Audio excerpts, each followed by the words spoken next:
Was the decision made? Is it the right decision? Was it made for the right reasons? Is there anything I can learn from the criticism? Try not to take it personally, try to learn from it and move forward. Welcome to the Cultivating Leaders Podcast, where we get inside the minds of leaders to harvest great ideas and lessons that help you grow as a difference maker in food and agriculture.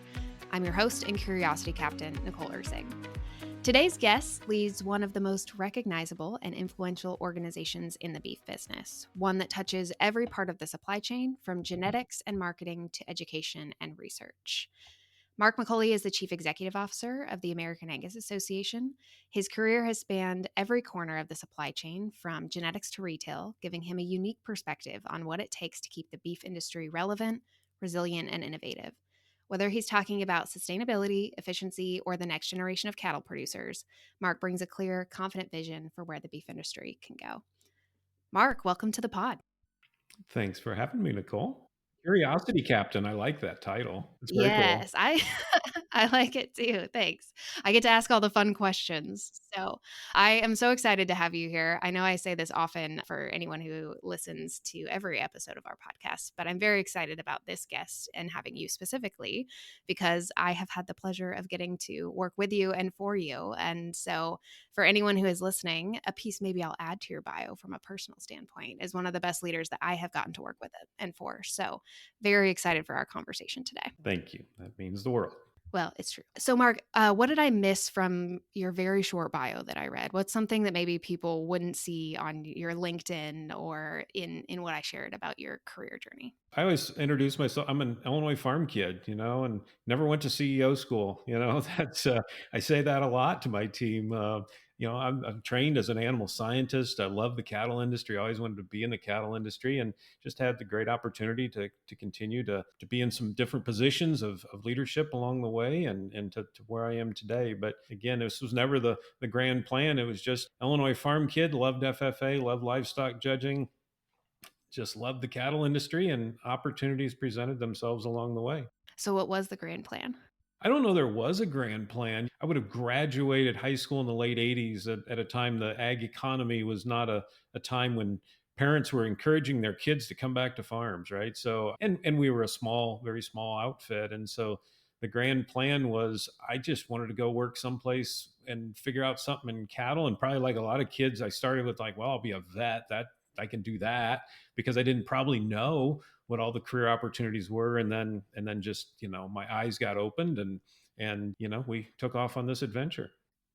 So, looking back, Mark, I know you've gotten to do a lot of different roles in the beef industry. What's a defining moment that you feel like shaped either your career trajectory or the way that you lead today?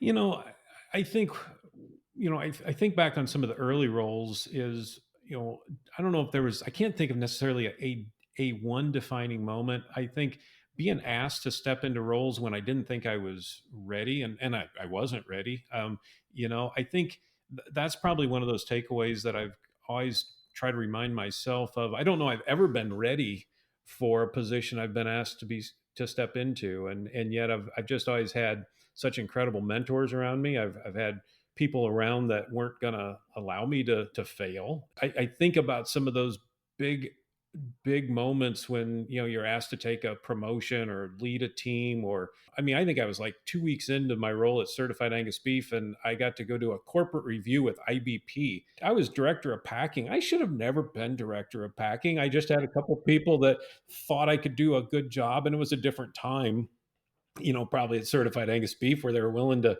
here's a guy that knows a little about animal science, knows a little about meat science. You can be director of packing. I would never get hired today with that with that resume. But I look back on those now of, wow, those were just incredible opportunities, and maybe defining moments, I guess, because I knew I had people that were there to make sure I wasn't going to fail. As you think about working like packing, more end user facing, obviously today your organization is the American Angus Association is genetics focused and there's media aspects of it. What do you think, as you've worked across those, that has given you a unique perspective on how this industry really works? I always say I start at certified Angus beef because I really think that's where, my eyes were probably opened the most of maybe where I got exposed to the most things that I didn't know. Largely up to that point, I had worked in academia, worked for a livestock marketing cooperative, all on the production, cattle production side. So I was learning things. But I think when I got to certified Angus beef, I knew there was steak in a restaurant, but I really didn't know how it got from the packing plant to the restaurant or the grocery store. And I just got my eyes open to what I've found to be just a fascinating supply chain. And I think that has shaped the way I look at the beef industry today. I believe you got to think like start with the end in mind, right?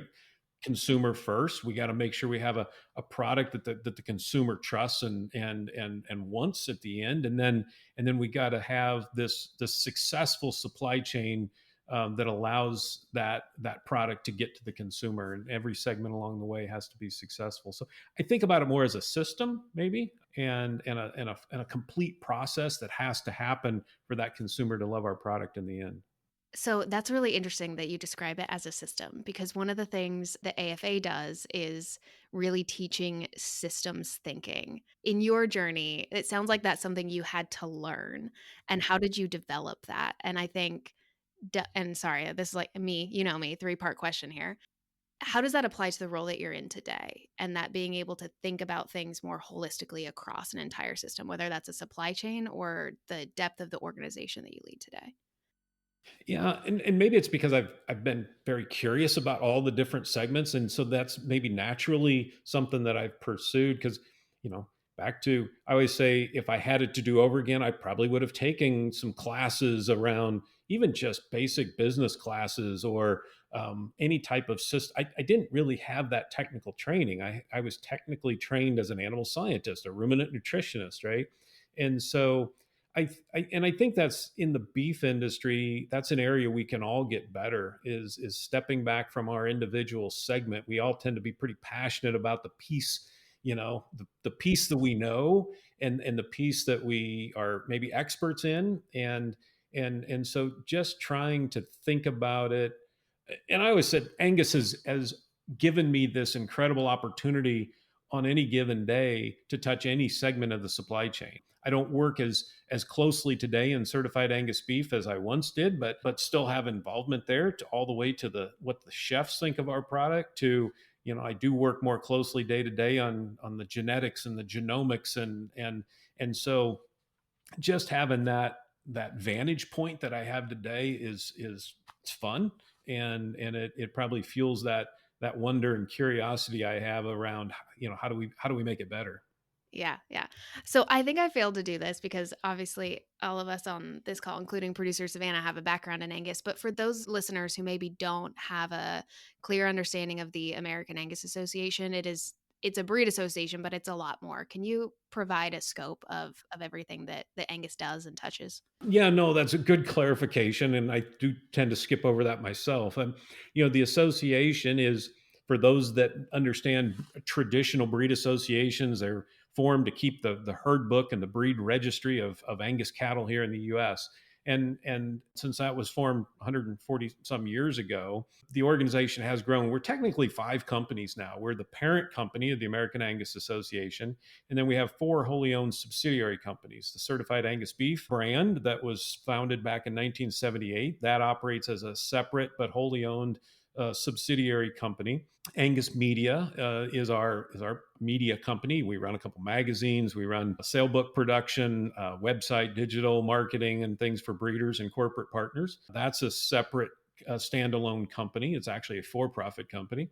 We run a foundation that supports youth education and research. That's what you would think of as your typical nonprofit, a charitable organization. And the newest of our entities is Angus Genetics Incorporated. We operate as AGI, and we do genetic evaluation and genomic work not only for the American Angus Association, but for a number of other breed associations, as well as Angus societies and associations around the world. So 5 companies in total, all under the parent of the American Angus Association. So My role is CEO of the American Angus Association, and then I get to serve as the vice chairman of each of those entities as well. Not a small job by any means. It's fun. Yeah. Diversity in what a day-to-day looks like for sure. So speaking to that, I mean, thinking about leading at that level, there's a lot of weight that comes with it. There's pressure, there's tradition in terms of it. When you think about the scope of your role, what are the pressures or things that are on your mind day to day? Yeah. Well, first and foremost, we are a breed association with members, and we have about 22,000 members. So I think about the members every day, right?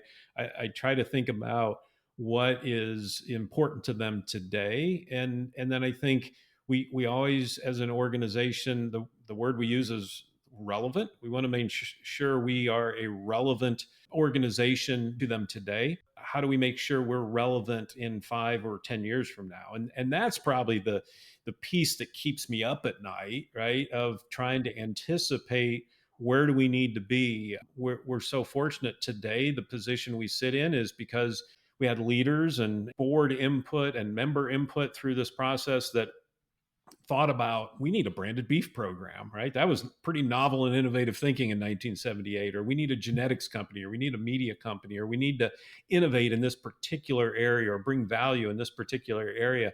And a lot of it had to do with anticipating what the need was going to be, 5 and 10 years down the road. And so that's where I try to stay strategic and try to think about. But at the end of the day, I semi joke that my job is head of the complaint department, because when there is a concern from a member and they don't feel their association is where they want it to be or need it to be, they tend to not be shy about picking up the phone. And I want to be that leader, that person that I give my cell phone out.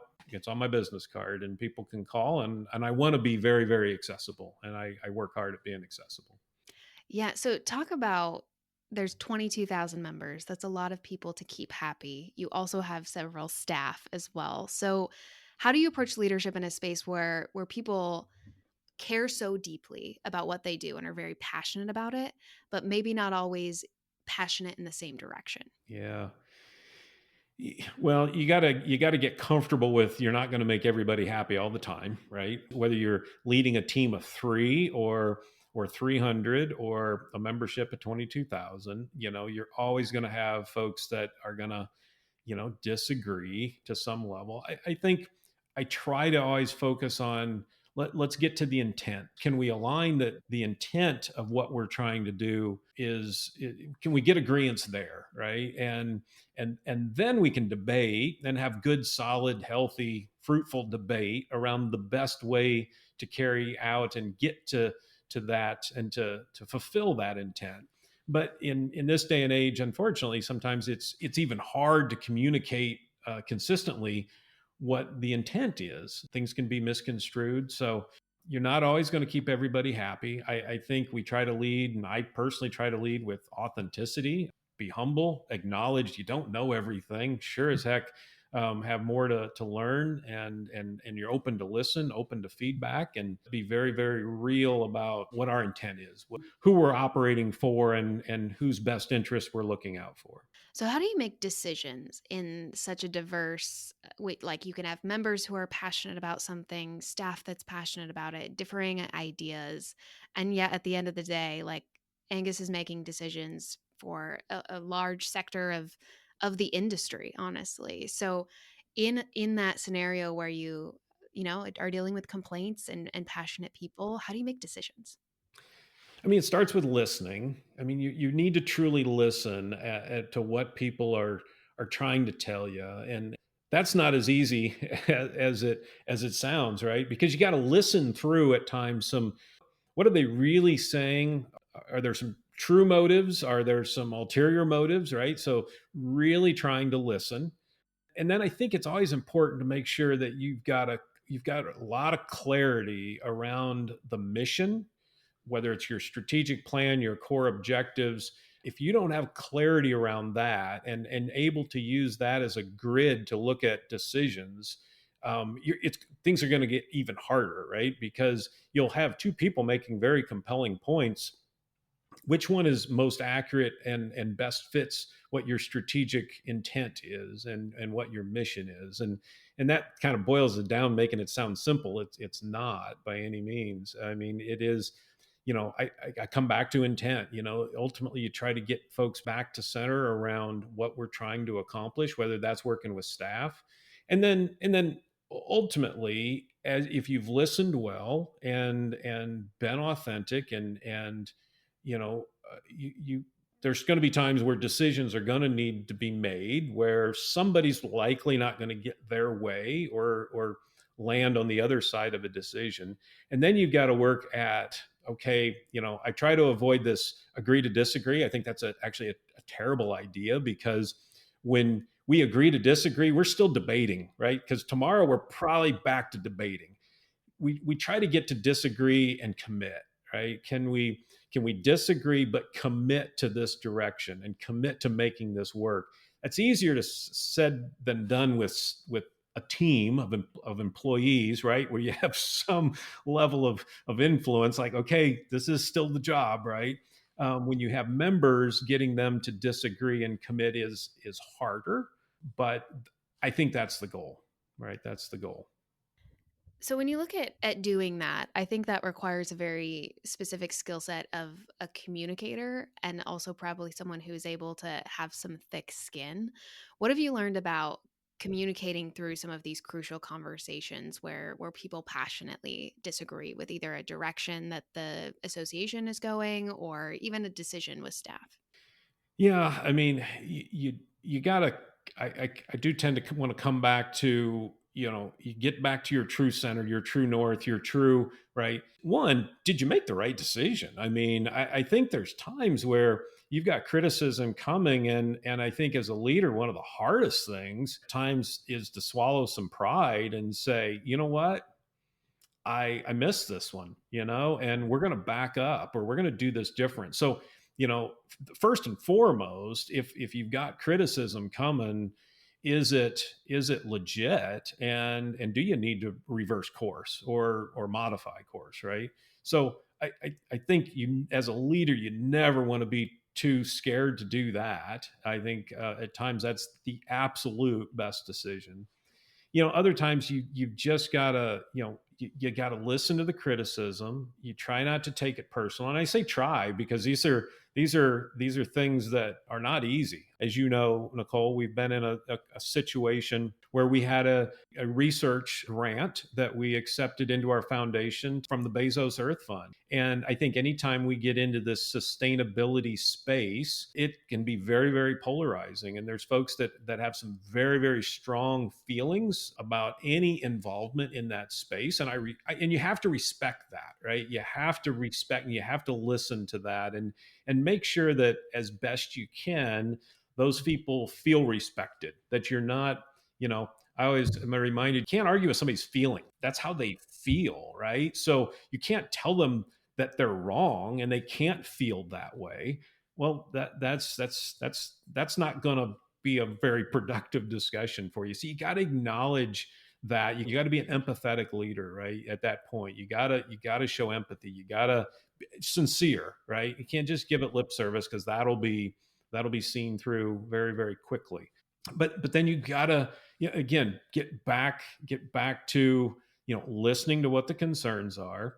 One of the things in the space of criticism, I guess, one of my rules that I try to live by is don't ever take criticism from somebody I wouldn't ask advice of. And so if criticism is coming from somebody that I don't believe maybe has a big enough perspective on the topic, maybe from someone that I don't believe has the best of intentions, or motivations are something other than maybe what they're portraying them to be, then it makes it a little easier to dismiss that criticism, right? And set it aside.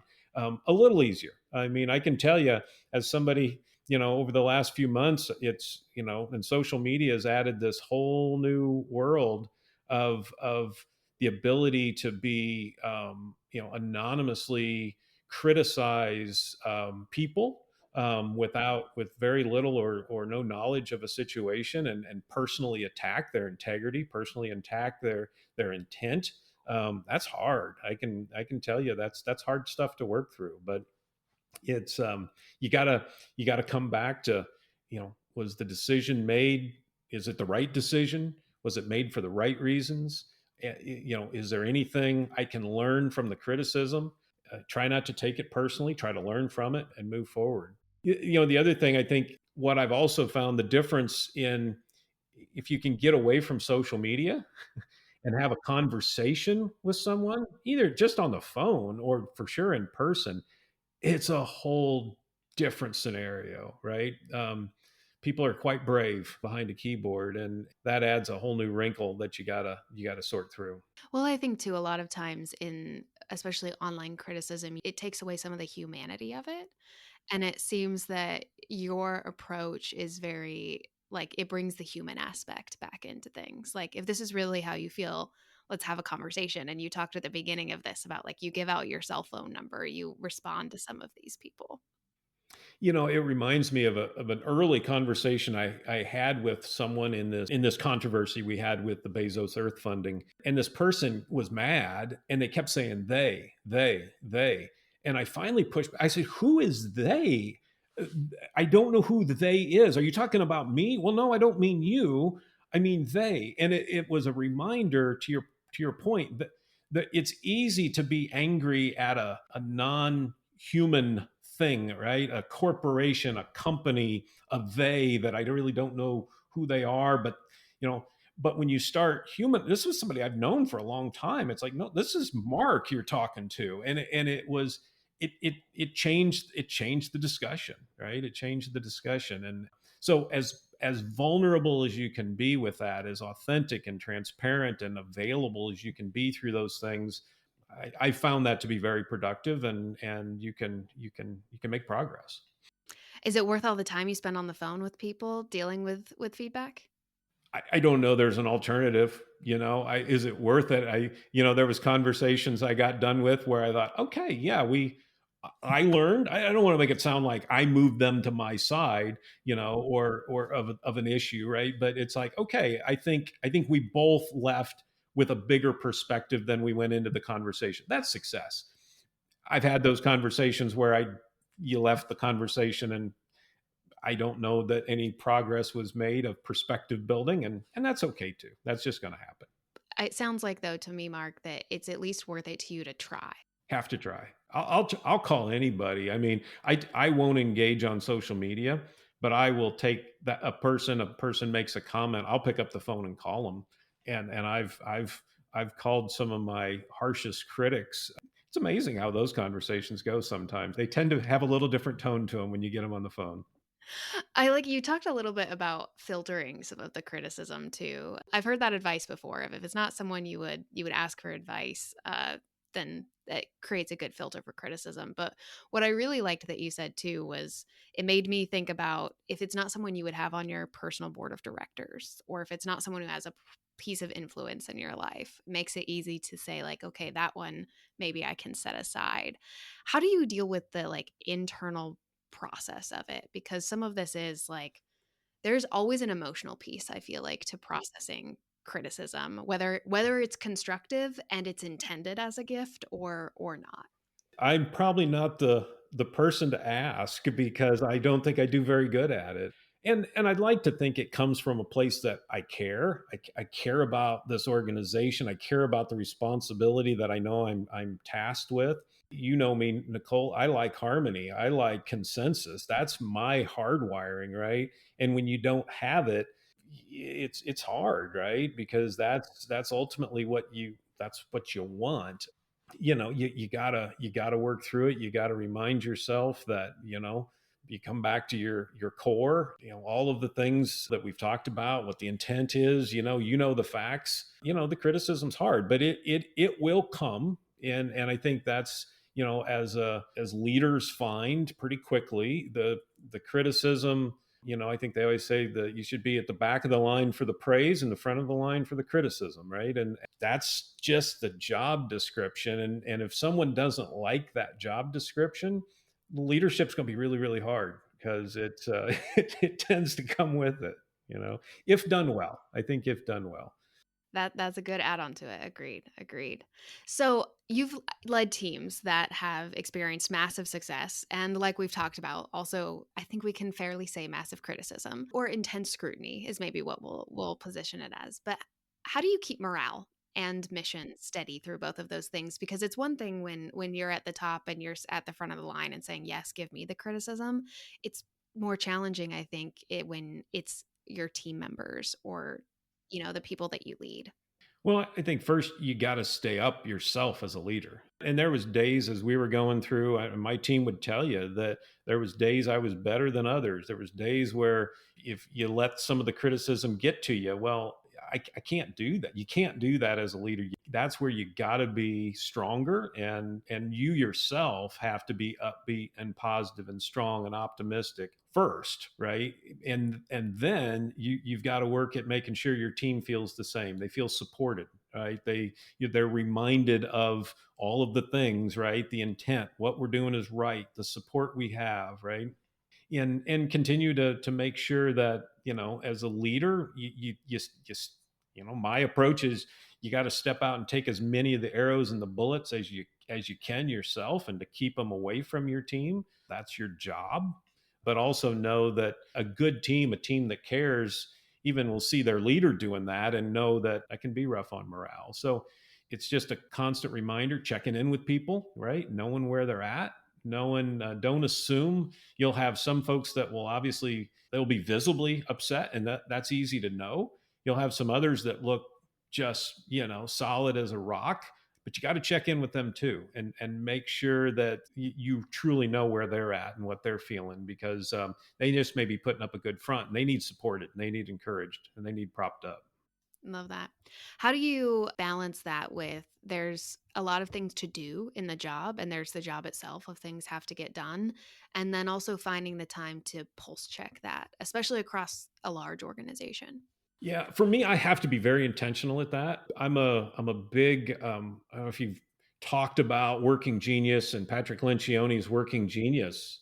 We've talked about it a little bit. We're about to have on this season in a later episode, we'll have a working genius consultant and Okay, expert on. awesome. So Well, yeah, give us a preview. I'm a big fan. I'm a big fan. So the term is galvanize, right? That is a genius or a gift that many people have that I do not have. I wish I had, right? And so I know as a leader, I've got to invest in spending time galvanizing. That's the term, right? And which is, I think, doing at times, it's like making sure folks are centered and energized around the idea, that are encouraged and supported. My natural tendency is, well, we said we were going to do it. What else? Let's go. Let's just do it, right?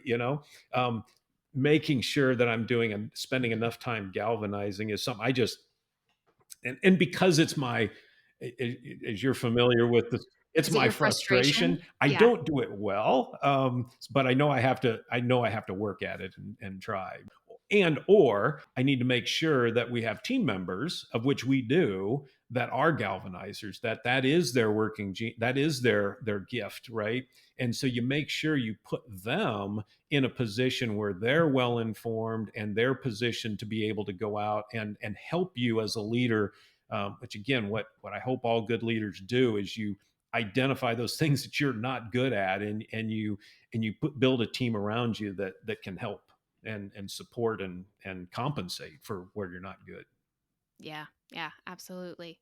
You're wonder, right? What's your other genius? I'm wonder and invention. Yeah, wonder and Oh, invention. okay. Yeah, I'm dangerous.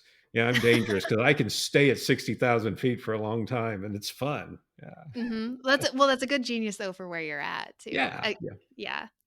So, for anyone who is listening, Working Genius is a personality kind of profile system that tells you what you're naturally energized by. It's the work that gives you energy and fulfillment, and the work that drains you. And so, even though Mark, you say maybe you're not a good galvanizer, it's probably more that galvanizing drains you than it's that you're not good at it. Well, I do try. I think yeah, it drains your cup, right? I can tell Yes. a day of spent galvanizing is a day I'm exhausted.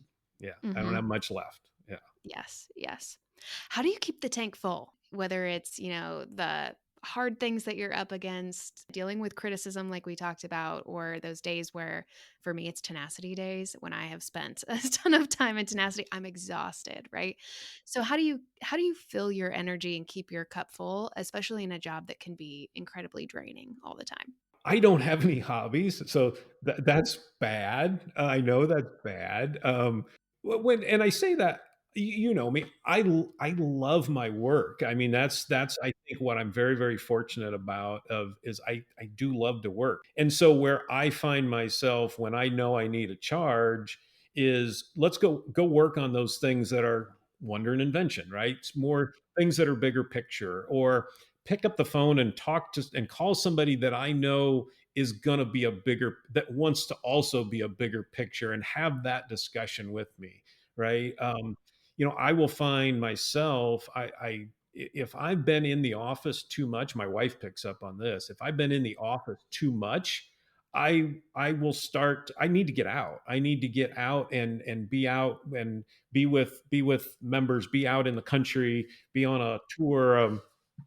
Just came back from Montana, Angus, well, three different tours, and my cup is full right now because I've had the opportunity to get out and again, maybe get out of that office setting for a while and get out of spend. I wasn't spending a lot of WI time. I was, and so it's knowing yourself, right? Being honest with yourself, and knowing those things that being having people that are honest with you and will tell you when, hey, you need to recharge a little bit. You're not your best version of yourself right now, and you need to go invest and get yourself back there. Yeah. Yeah, I can totally relate to that too. I think too, even when you talk about like getting out in cow country, like it kind of probably grounds you back into the reason why you do some of the work Yes. that sucks every day, why you got into this. Not to sound like it's when you're out everything's going to be positive, and because you'll also still be the in my role, I'm still the head of the complaint department when I'm out and people seek me out. But you also find what I will call, again, in a season of when there's a controversial issue, what there tends to be is this really silent majority out there that you're not going to find them on social media. You're not going to probably find them anywhere other than out where they are, right? And so you tend to find you get centered back, in this case, out in the country, talking to folks of what's really important, where they really are at, and you get kind of recentered on what is real.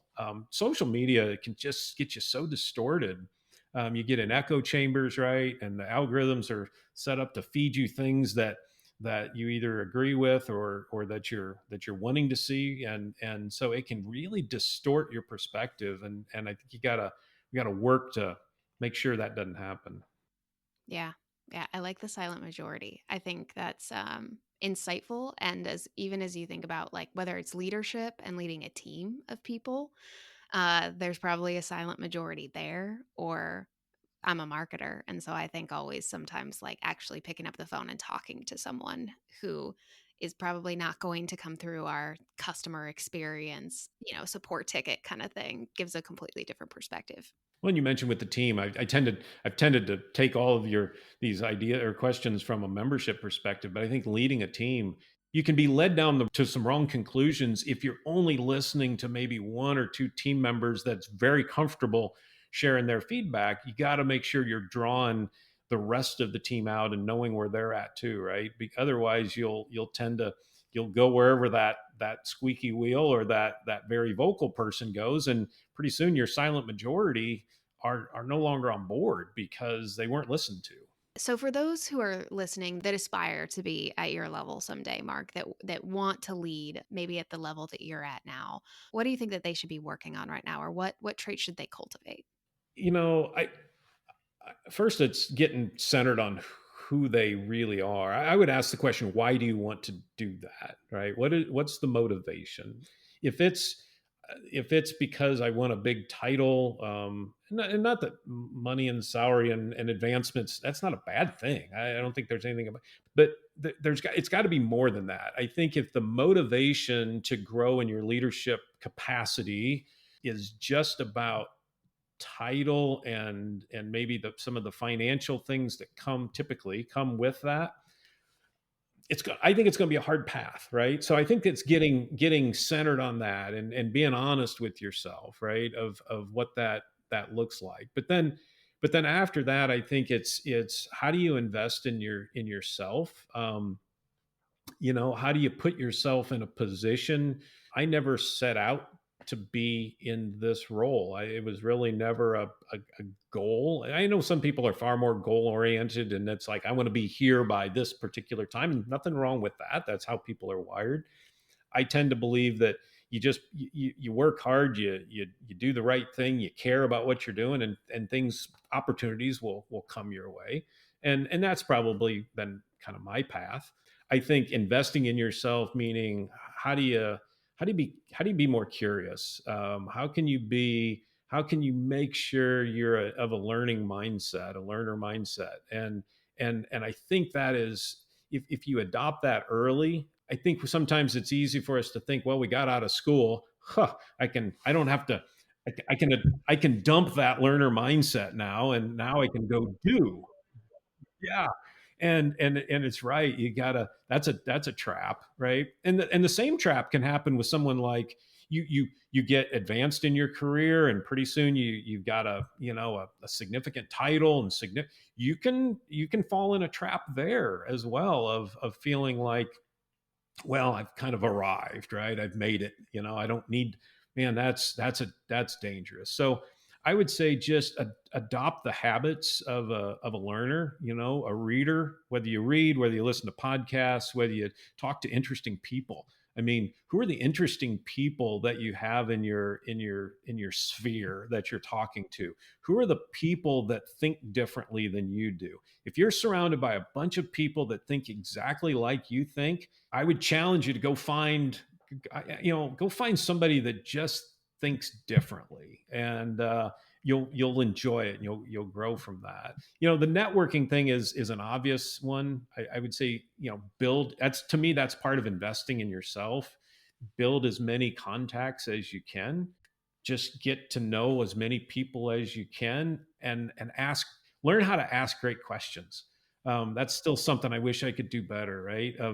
And you're very good at that, Nicole. and Oh, and I thank you. think that's some of your training, and that's your natural, you're just naturally inquisitive. I also am a wonder, so questions come natural to me. Powerful questions are so important, right? And that's really all you need to build your network, is find interesting people and just go ask them some great questions, and man, good things will happen. Oh, I love that. I think so often we talk about networking and how important it is, but very rarely do we get into what that actually looks like. So the advice of asking good questions is great. How do you maintain some of those relationships? Do you think about, like, okay, I'm building my network, I'm getting to know people, but I think often the intro is easy, and then once you walk away from that conference or that first interaction, people struggle to, like, now what do I do? That's a great question. I think, some follow up from time to time of, you read an article that you find interesting, shoot it out, to forward it along, or text it to somebody that you met, of, hey, I thought of our conversation when I read this, right? It's simple, but I tell you, there's not many people doing that. And from a building your network and growing your network, and what you'll probably find is that person's going to reciprocate that at some point, right? I know, and I probably did this fairly well early in my career, probably better than I do it today. But if I'm going to a conference, first off, go to conferences, go to meetings, go to where people are at, right? That's so important.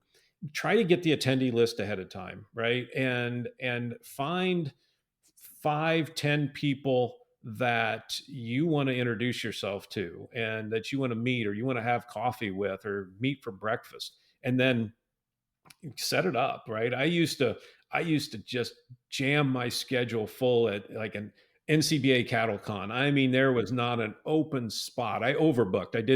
But it was some of the really neat connections I made were through those kind of meetings. I was a somebody that some of these very influential people didn't know. I reached out and says, "Hey, can I meet you for coffee? I'd just like to get to know you." And they did, and they will. And then, think good things tend to happen from there. You talked about the importance of continuing to learn. What's something you're working on learning right now? Oh, this season I've come through with some of the social, media thing. It is a lot of what I just got done saying I'm trying to do, right? Of how to stay consistent and in times of in seasons of criticism. So that is like top of mind. Being practical and strategic, trying to maybe reshape my role just a little bit of how do I make sure I'm spending time on only those things, the things that I can do, that maybe only I can do, right. um, those are just kind of habits and things I'm trying to get better at today. Okay, you want to go into a more fun segment. We're going to do a little bit of rapid fire. And I will warn you, Mark, I'm bad at this because then I have follow up questions. But to Savannah, I will try to do my best not to ask them. So quick answers only. Okay. What's your favorite cut of beef? Hanger steak. See, I want to be different. But I just had a hanger steak last week, and it sparked like this whole conversation at the table, like, "Whoa, what's a hanger steak?" And it was fun, and you don't see it all the time. So, It's unique and it's good. and it is. I really, really do like it. Yeah, yeah. Hmm. Leadership book you have gifted or recommended the most?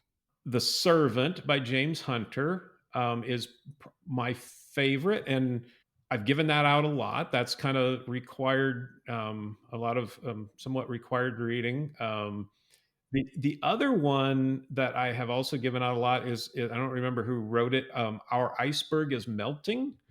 It's like a Who Moved My Cheese.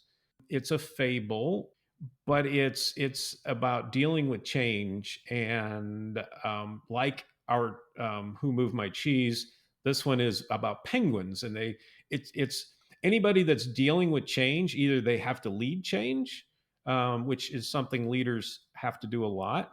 You have to identify all of the characters and how different people respond to that. And I love that book, Our Iceberg is Melting. You can read it like once every 3 to 4 months, and you'll put different people in the characters. It's pretty fun. Yeah. That's great. I have not read that one, so that one's going to get added to my list. What is the most underrated trait of a great leader? Under it today, I in today's culture, I say it's humility. I just think we put this premium on these like uber confident, charismatic kind of leaders, right? Some of the stereotypical, and I just think in this day and age, I think humility is a very underrated trait of great leaders. What's something you've changed your mind about on leadership or maybe even the beef industry in the last 5 years? Maybe on leadership, in remote work, hybrid work, I've changed my mind a lot of times on it. Like, I think since in the last 5 years, so since COVID, right? What work looks like and what leadership looks like, and um, I'm old school. You know me, Nicole. You know I'm pretty old school, and so getting comfortable with a lot of different work arrangements, with how the different ways people work, accepting that it's the work and not the necessarily the hours that you see kind of thing, right? It's a very very difficult mindset shift for it was for me, and I think maybe for other leaders of my generation or era, not to stereotype all us old people. You're not But that old, but well, I'm not that old, but I'm a bit of an old philosophy on some of these things. So that's been the thing I've had to relearn and worked hard to relearn. mm, I like the vulnerability with that too, Mark, because I think it's something a lot of leaders have wrestled with, but come out to your point about humility with very bold statements in one way or the other on it. I can tell you, I talked to others of my generation. I would tell you it's probably the number one in terms of leading people. I think it's the number one leadership challenge. I don't want to say frustration. I think it's because we just don't. I think in some reason, in some ways, it is a frustration just not knowing how to do it best, because there doesn't tend to be one. There's not one. There's not a boilerplate approach to this, right? So really wrestling with this and trying to be open minded and relearn is been hard. Yeah. Yeah. Well, it sounds like it's I think this is challenging in general, but if you think about like it's leading at an individual level, not necessarily and trying to have an organizational approach to an individual level need. And that's hard. It's hard. It's and I will say, and I'll just be in. I think leading in this culture of remote and hybrid work is much harder, because you have to be far more intentional about making connections.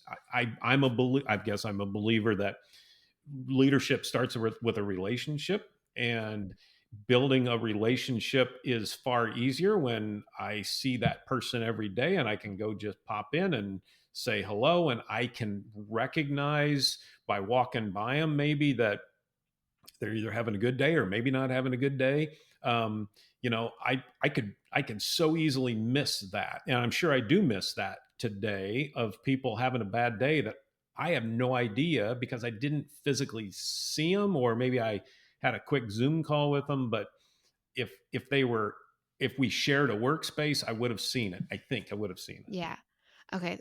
This was supposed to be rapid fire, but I have a follow-up it. question because has your perspective on this changed with the addition of technology? And I ask that because I remember a time many years ago where you led a team that was partly remote and part in person, and we did conference calls around a table with just a phone, right? Like we were doing remote and hybrid work in an era before video calls. Was the challenge the same or is it different now? Personally, I find it, in some regards it's far easier, right? Because we have I can I can see you, right? And in some regards I find it harder because we have so many different platforms to connect on now. And I can share. I mean, we literally had this discussion just the other day of, we've got Teams. I mean, literally Teams. We've got Zoom. We've got all these different platforms, and I think that'll eventually, we as an organization, we as a society, these things I think will sort themselves out, right? But um, right now, I almost feel like we've got so many different ways to connect and communicate. At times, it almost gets harder. But um, Yeah, that's yeah, fair. Where like back in the day it was phone and email and that was it. you knew how to get in touch That with was people. it. Yeah, yeah. Yeah, yeah. Okay, back to rapid fire. What is one decision you're really proud of? Hiring Nicole Ursig at the time, many years ago. I really am. That was, and that was a, no, so true. That would be, um, you know, honestly, some of the things I think I'm most proud of that were a decision, were things that we stopped doing. Um, Ooh, and snaps for that. and because it's so easy to decide, not easy, but we're great, and I think in society we're great at doing more, starting more. I think some of the hardest decisions we have to make are, what are we going to stop doing? And I won't point out specific programs or things, but things that at the time was probably a little unpopular with the team, that, hey, we're just going to stop doing this. And you'll run into at times a passion project of someone's, or you also have to be careful. It's like our iceberg is melting book of, you need to make sure when you stop doing something that team member realizes that, hey, we've got another place to go, right? And you got to paint that picture first. But What is one thing people would be surprised to learn about you? maybe that the socializing and the networking is does not I'm not naturally an extrovert. I mean, I'm not naturally an introvert, but that is something I have to work at to an extent. By the end of a day, like in my role, especially, that's not necessarily easy. At the end of that day, I'm usually pretty tired. I enjoy it, but it's not natural and easy. Hmm. Absolutely. What do you think the beef industry will look like 10 years from now? I think he'll be younger. I think we've got a generation. We've got profitability in our industry today that is bringing some folks back onto ranches. It's going to be, I think, a little more diversified.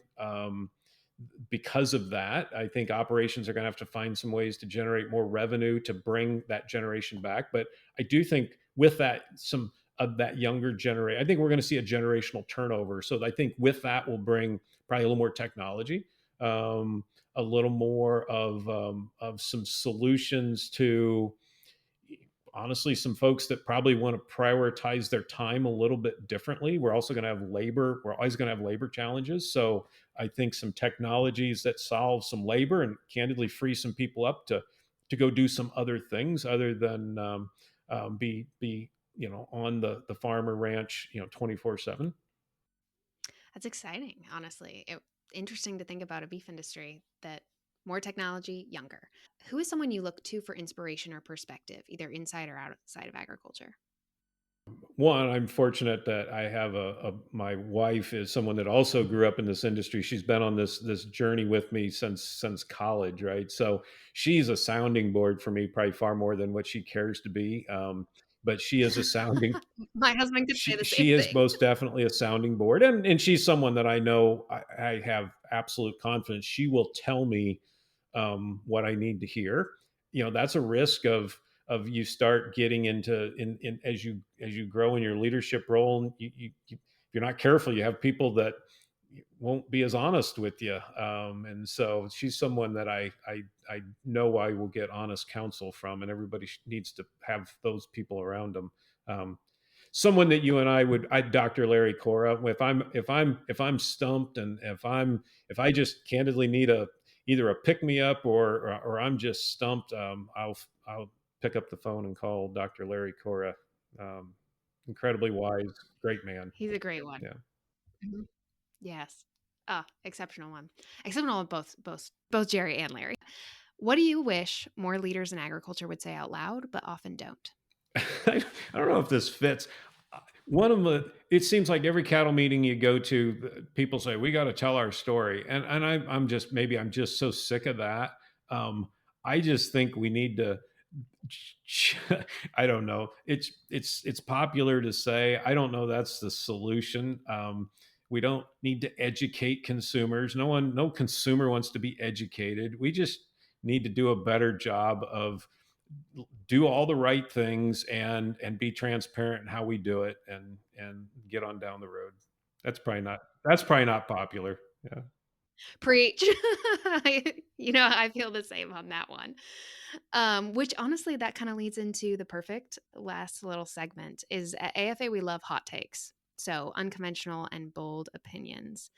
What is maybe unconventional or bold opinion in addition to the we need to tell our story about leadership or the future of the beef industry? I don't know if this is, one of the things we talk about great leaders, one of the terms that always gets used is vision. And I'm not sure. I've struggled with that. And so I think that's because I don't know that I think some people will naturally anticipate maybe what a future state looks like. What I think we characterize as vision is people that pay good attention, that have a high level of awareness of what's currently going on, and has also studied how we've gotten here. So they can, because of that, they have enough data, they can kind of project where things are going. I just think this idea, I think it's discouraging potentially to what could be great leaders who maybe don't feel like they I think there's a burden that comes with this idea of you to be a great leader, you got to have great vision. And I just think that's flawed. I think that's flawed. Oh, I like it. I wasn't sure where you were going at first, but the idea Well, I'm not sure I knew where I was going at first, but yeah. No, I think it's I think maybe what people think is vision is probably when they think like a Steve Jobs or something like that, right? But it's Right. when you Yes. characterize it as you can see where things have been and how that can predict where things will go, and then apply from an organizational standpoint where that means that you should go. That's probably what vision really is. Yeah. Well said. You said that far better than, yeah. So I don't know if that's controversial or not, but it's maybe unconventional. I like it. Well, Mark, thank you so much. This has been so fun. At AFA, we're all about building bridges. So, where can listeners connect with you or the work that you and your team are doing at the American Angus Association? You bet. Well, you can, of course, follow us on our social channels. We also have a podcast. That I get to co-host with our mutual great friend Miranda Ryman, called The Angus Conversation. So we have a lot of great guests on that come and talk about their business and what they're doing, their family, their story, and so if you're looking for another great podcast in addition to this one, I'd shoot you on over to The Angus Conversation. I love it. It's a great one to go listen to. I will also highly recommend. Mark, thank you so much for joining us and sharing your lessons and your journey and what you've learned. I always learn anytime I get to talk to you. So I think it's absolutely a treat for the listeners of the Cultivating Leaders podcast. The treat was all mine. Thank you. Well, thank you. And thank you to tuning in to another episode of the Cultivating Leaders podcast, where we grow together as leaders shaping the future of food and agriculture. Thanks for listening to the Cultivating Leaders podcast, brought to you by Agriculture Future of America. If you've been here before, you know we value feedback as a gift. Please leave us a review and let us know how we're doing.